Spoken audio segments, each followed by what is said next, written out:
Honra y gloria al Padre, al Hijo y a su Santo Espíritu. Hoy lunes 3 de junio, el Ministerio de Oración Doblando Rodillas y su amado hermano Marcos Marín Parra le da la más cordial bienvenida en el poderoso nombre de Cristo Jesús. Amados hermanos, amigos y público en general, hoy, como cada día lunes, el comienzo de nuestra semana, es un privilegio que nos da el Señor de poderle llevar estas bellas palabras de vida basadas siempre en la Sagrada Escritura. Hoy quiero llevarte al Evangelio de Juan capítulo 4. Juan capítulo 4. Tú eres profeta. ¿Qué título para estas bellas palabras de vida en este día? Y vamos a comenzar en el versículo 19 en esta oportunidad. Mucha atención, papel y lápiz a cada uno de aquellos que nos gusta siempre escudriñar las Escrituras. Aquellos que han recibido, como siempre le he dicho, no te quedes con lo que escuchas, sino verifica la palabra del Señor, porque eso nos da crecimiento, eso nos ayuda a tener presente su palabra en nuestra mente, en nuestro corazón, en cada momento que la necesitamos. Amén. Leemos a esta hora la eterna, poderosa y bendita palabra en el poderoso nombre de Cristo nuestro Señor. Amén. Juan capítulo 4, versículo 19. Le dijo la mujer: Señor, me parece que tú eres profeta. Amén. Bendito y alabado sea el Señor. Amados hermanos, amigos, como siempre damos las gracias al Padre, al Hijo y al Espíritu Santo por su pequeña o gran porción de su palabra recibido. Hemos leído Juan capítulo 19 para poder introducir el mensaje de este día. El Evangelio de Mateo, específicamente en el capítulo 24, encontramos un sermón profético de nuestro Señor Jesucristo. Debemos recordar que además de ser el Mesías, como lo especifica o como lo podemos leer en Juan 4, pero vamos a ir al versículo 25 y 26. Le dijo la mujer: sé que ha de venir el Mesías, llamado el Cristo. Cuando Él venga, nos declarará todas las cosas. Jesús le dijo: yo soy el que habla contigo. Amén. El Santo de Israel. Podemos ver Lucas capítulo 1, versículo 35. El Redentor. Isaías 41, versículo 14. Salvador. Zacarías capítulo 9, versículo 9. Lucas 2, 11, el nuevo Padre y representante de la raza humana. Isaías 9, versículo 6, Romanos 5, versículos 17 al 19, el Hijo de Dios, Lucas capítulo 1, versículo 35, Mateo 16, versículo 16, Marcos capítulo 3, versículo 11. Y el segundo o el postrero Adán.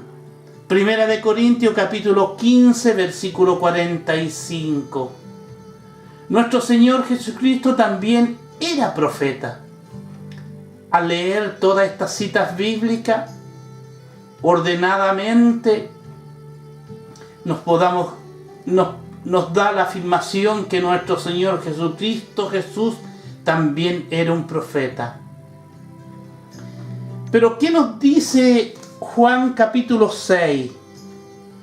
Vamos rápidamente a Juan 6, versículo 14. Juan 6, ahora vamos al versículo 14, dice: aquellos hombres entonces vinieron, viendo la señal que Jesús había hecho, dijeron: este verdaderamente es el profeta que había de venir al mundo. Aquellos hombres estaban confirmando lo que Jesús era. Es necesario, hermanos y amigos, comenzar nuestras bellas palabras de vida yendo al final del capítulo 23 de Mateo, debido a que el sermón profético de Mateo 24 y 25 es el resultado de un acontecimiento que encontramos en dicho capítulo 23. Mateo 23 dije claramente al final del capítulo, al final del versículo 38 en adelante.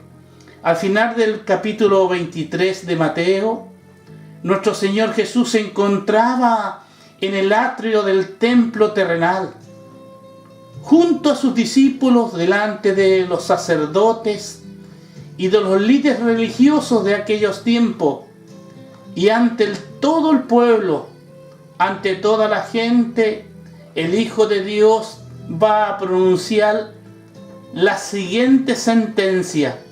Mateo 23, versículos 38 y 39.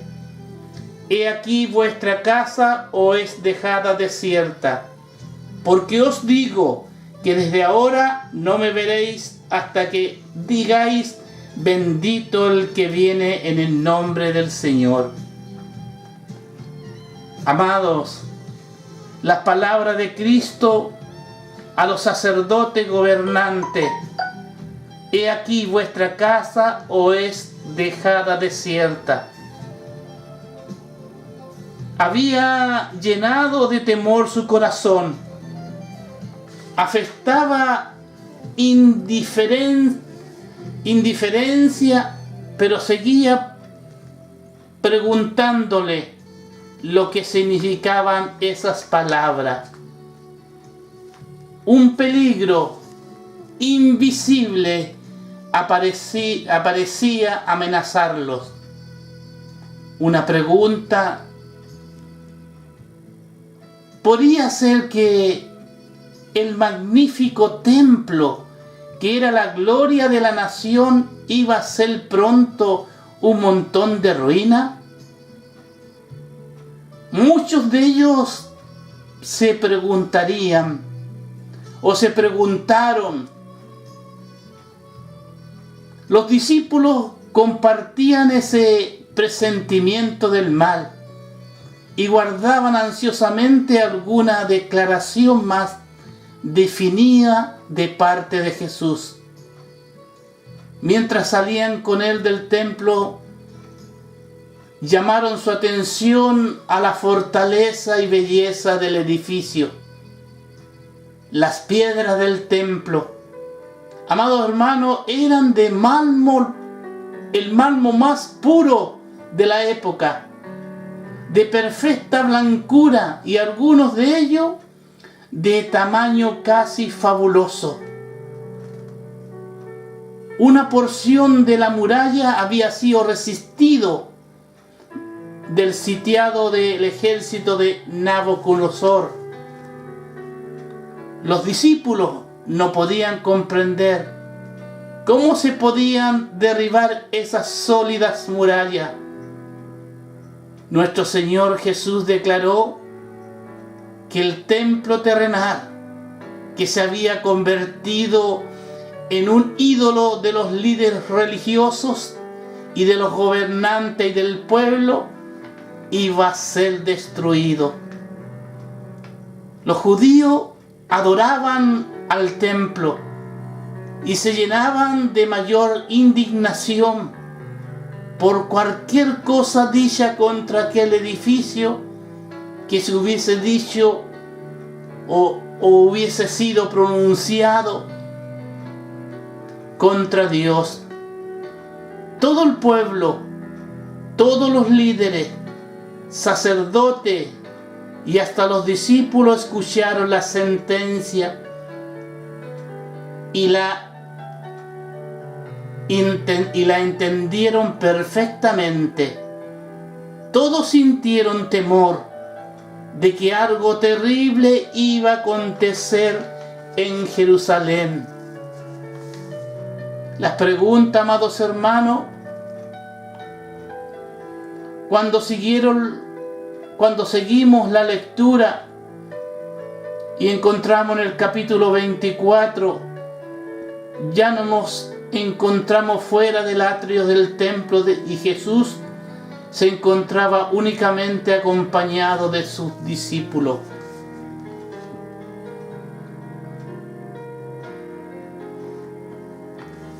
El Hijo de Dios ya no volverá a pisar más el atrio del santuario terrenal, el cual muy pronto dejaría de estar en vigencia para siempre.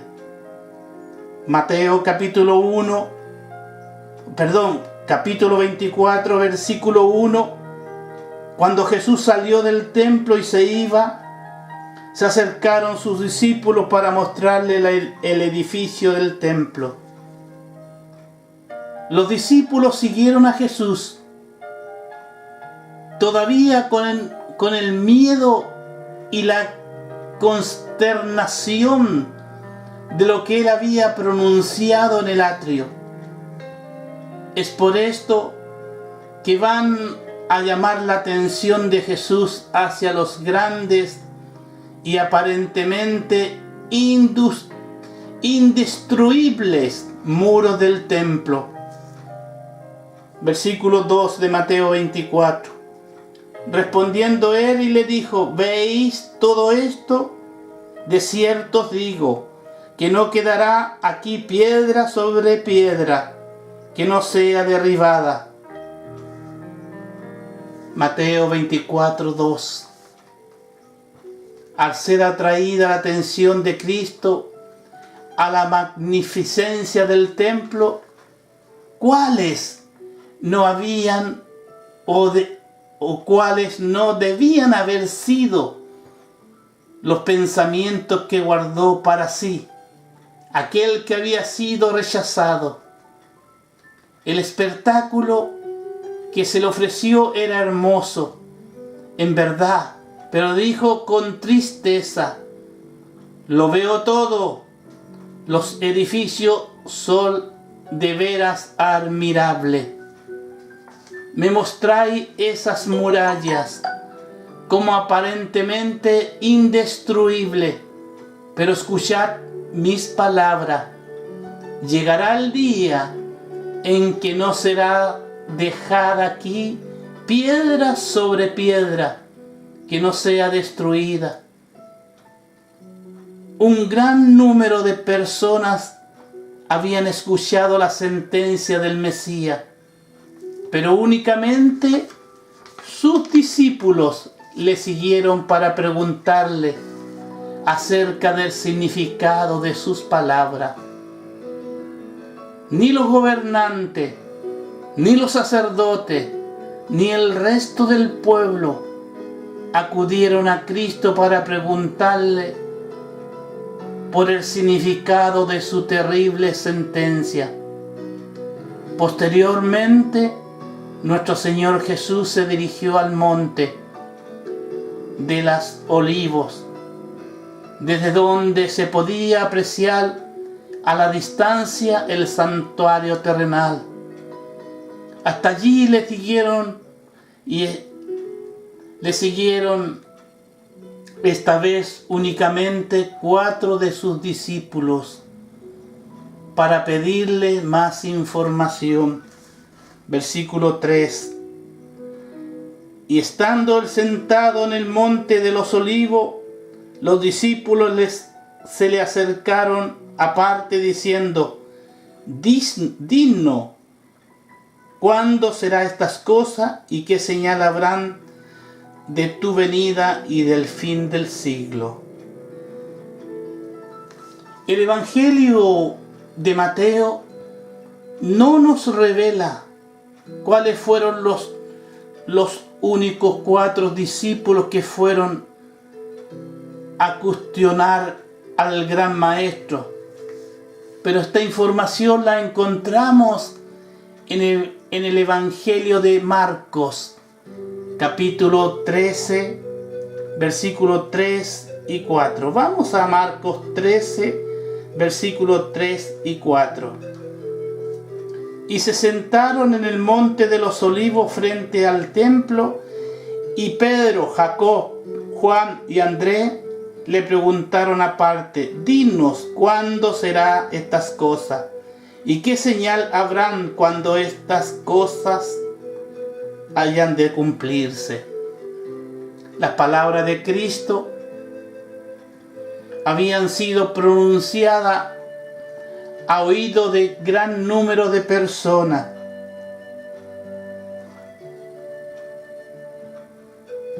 Pero cuando Jesús estuvo solo, Pedro, Juan, Jacobo,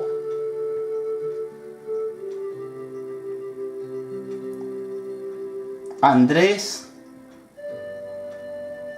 vinieron a él mientras estaban sentados en el monte de los olivos. Dinos, le dijeron, ¿cuándo serán estas cosas? ¿Y qué señal habrá de tu venida y del fin del mundo? ¿Cuándo serán estas cosas? ¿Qué señales habrán de tu venida y del fin del mundo? Por lo tanto, Mateo capítulo 24 y 25 trata sobre la respuesta de Cristo a esas 3 preguntas, ya que la segunda pregunta en realidad abarca 2 cuestionamientos, los acontecimientos más importantes. Acabamos de ver, amados hermanos, en este fin de semana, y no solamente en nuestro país, Chile, sino en distintos continentes, cómo la naturaleza nos muestra, yo diría, la ira de Dios, el llamado a la atención. Cuando los discípulos preguntan a Jesús: ¿cuándo serán estas cosas? ¿Qué señales habrán de tu venida? Nos preguntamos en medio de esos tornados, en esos de catatumba que le dicen marítima, de lo que ocurrió en nuestro país Chile, del sur de Chile. Estamos más cerca de estos acontecimientos más importantes de la venida de Cristo.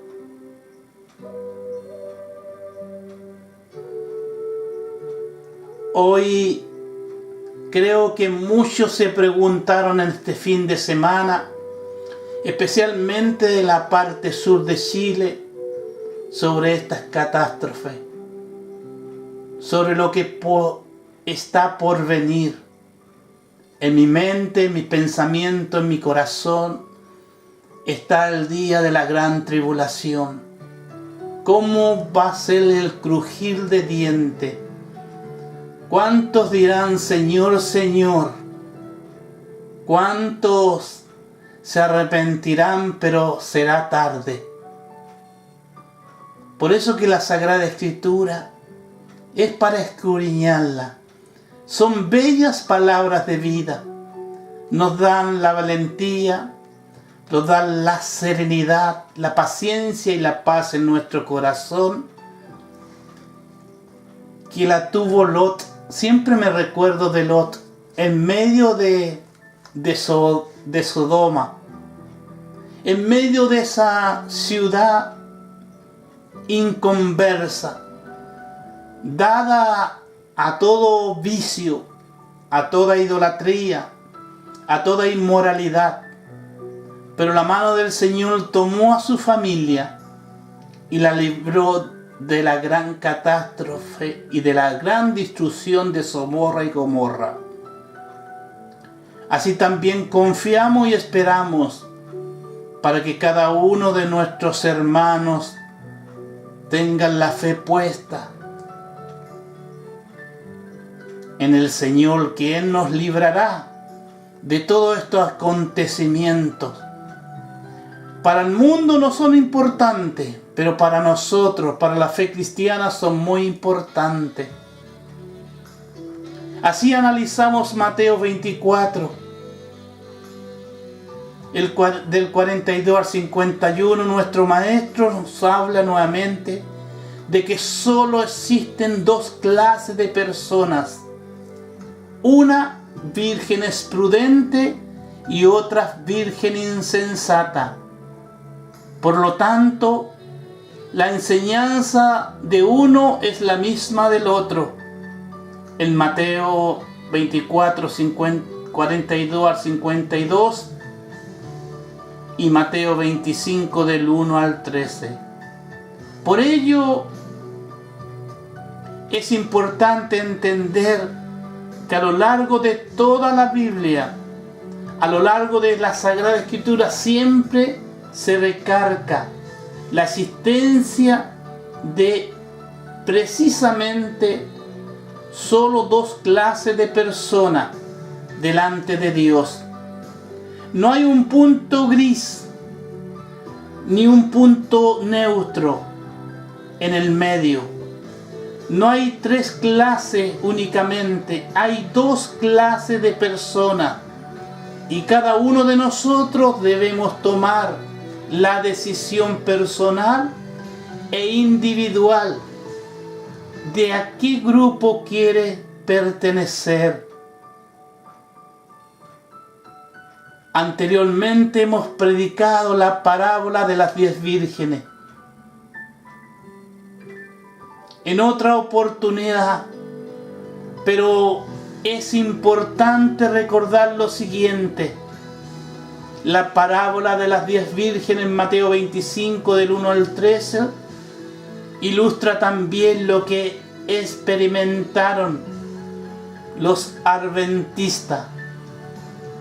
En el capítulo 24 de Mateo, en la constatación de en la contestación a la pregunta de sus discípulos respecto a las señales de su venida y del fin del siglo, Cristo había anunciado algunos de los acontecimientos más importantes de la historia del mundo y de la Iglesia, desde su primer advenimiento hasta su segundo, a saber, la destrucción de Jerusalén, la gran tribulación de la Iglesia bajo la persecución pagana y papales, el oscurecimiento del sol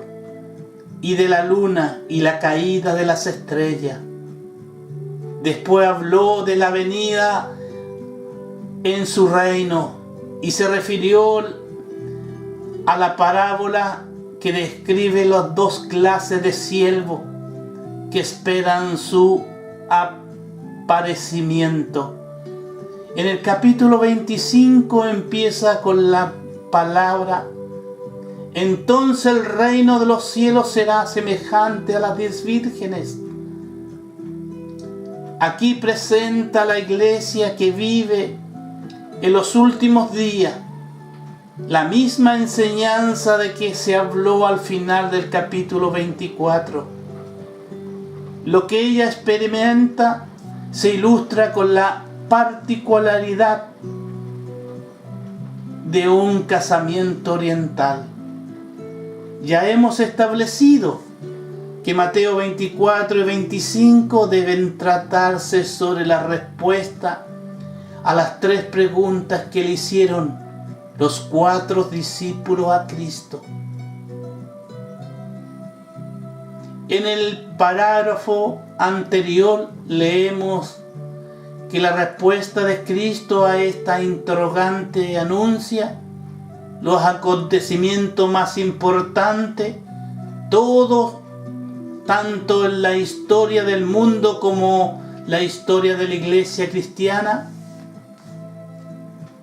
Y estos eventos importantes deben ir desde su primer advenimiento al mundo, en Lucas capítulo 1 versículo 35, hasta su tercera venida en Apocalipsis 20 versículo 1 al 15.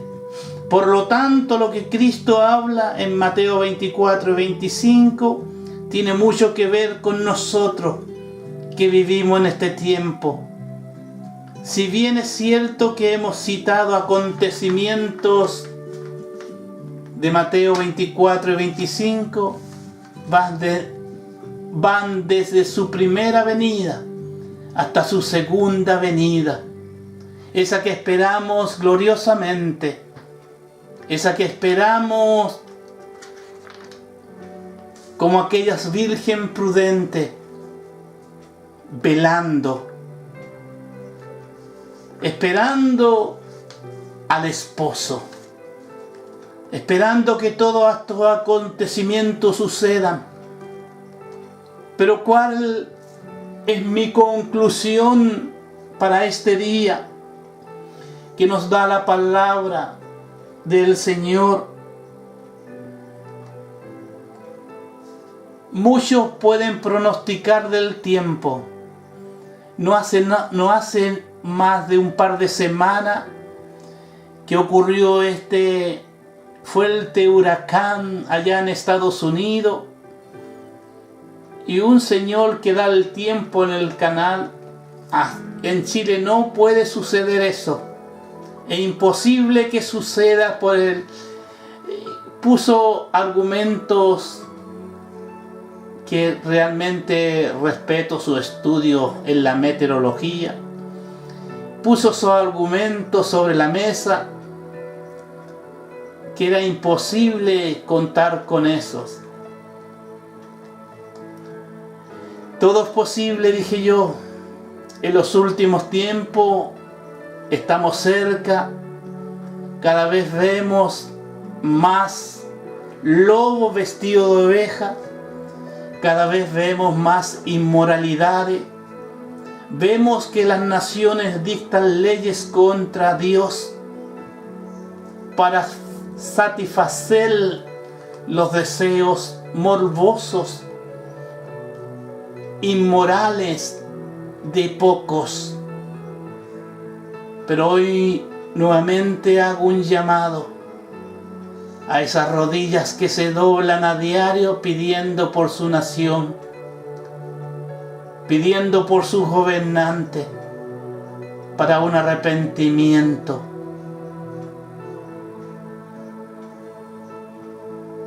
Sé que allá en Concepción, en La Higuera, Huachipato, en Los Ángeles, son siempre los más pobres los que son damnificados en estas situaciones.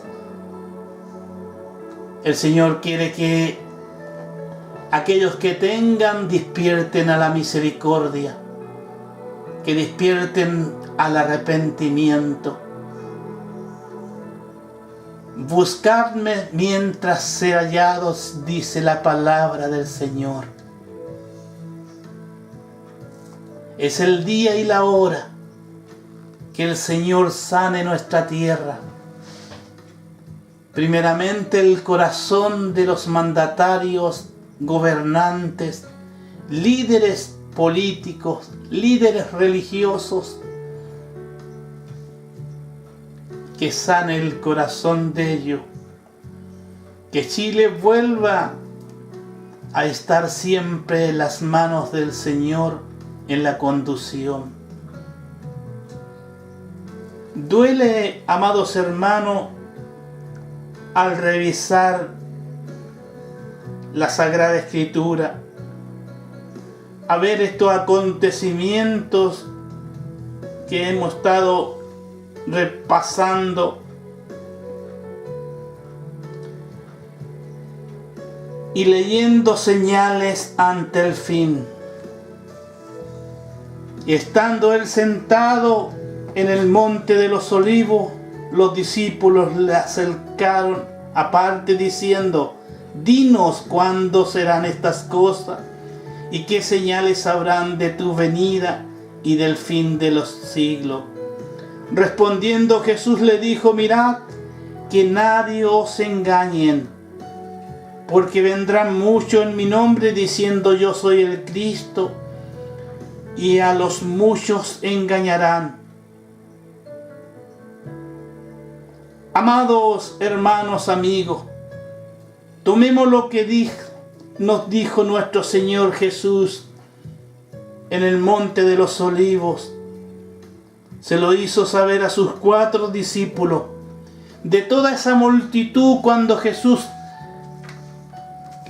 levantó esa sentencia en el templo, sacerdotes, líderes religiosos, todo cuanto había dentro del templo y pueblo, solo le siguieron 4 de sus discípulos.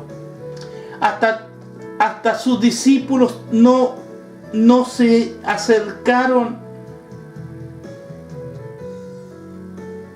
a tener mejor información. Mirad que nadie os engañe. Fue lo primero que Jesús le respondió a sus discípulos. Hoy, que nadie os engañe, dándoos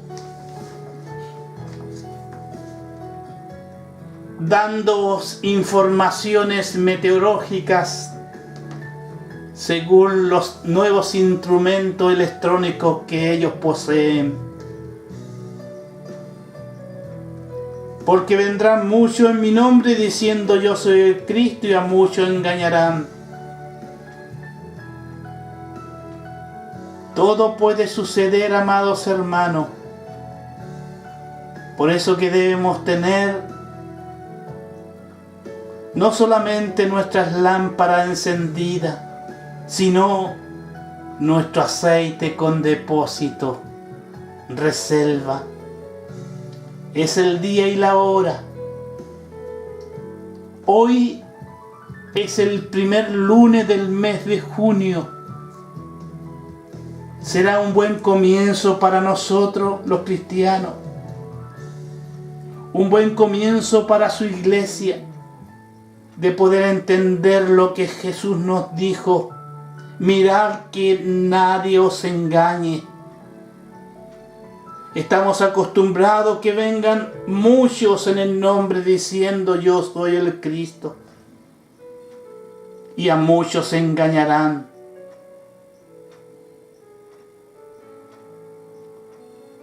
Pon toda tu fe en las manos del Señor para no ser engañado. Pide el espíritu de discernimiento y mantente como aquellas vírgenes velando, esperando el día de su advenimiento, esperando la segunda venida de Cristo. Que el Señor nos cuide, que el Señor nos proteja, que el Señor pueda poner paz en cada uno de nuestros corazones y que pueda ayudarnos a poder vivir en este mundo tan ruidoso que no cree en las señales, que no cree en lo profético. Cuando aquellos judíos se habían de imaginar que esas grandes piedras de mármol fino de la época iban a ser destruidas, que el oro que había fuera derretido, que todo ese templo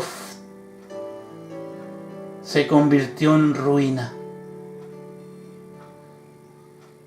Padre Celestial, ayúdame como cada instante de nuestras vidas. Lo que tú me das, Señor, para poderlo compartir. Ayúdame, Señor, que tu palabra nunca retorne vacía. Que muchos oirán y que muchos también doblarán sus rodillas en arrepentimiento para recibir el perdón tuyo, Padre. Que muchos abrirán su corazón antes del fin, antes que proceda lo grande, lo incomparable, podemos decir,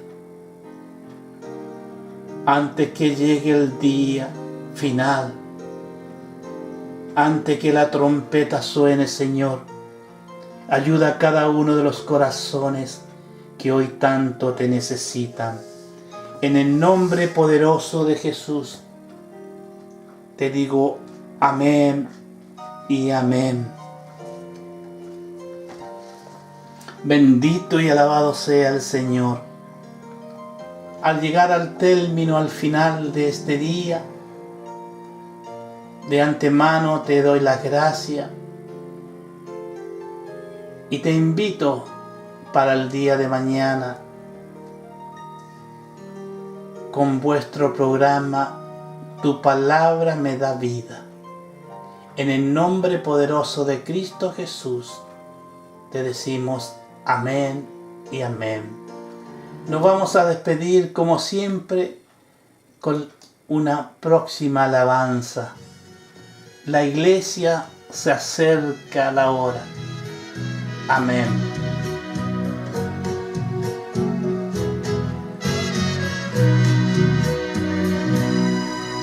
Iglesia, se acerca la hora y esta trayectoria está por terminar. El cumplimiento de la historia será ya en la gloria cuando Él volverá. Iglesia, el cielo se va a abrir y vamos a oír a Jesús llamar.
mas todo es en vano, es muy tarde ya.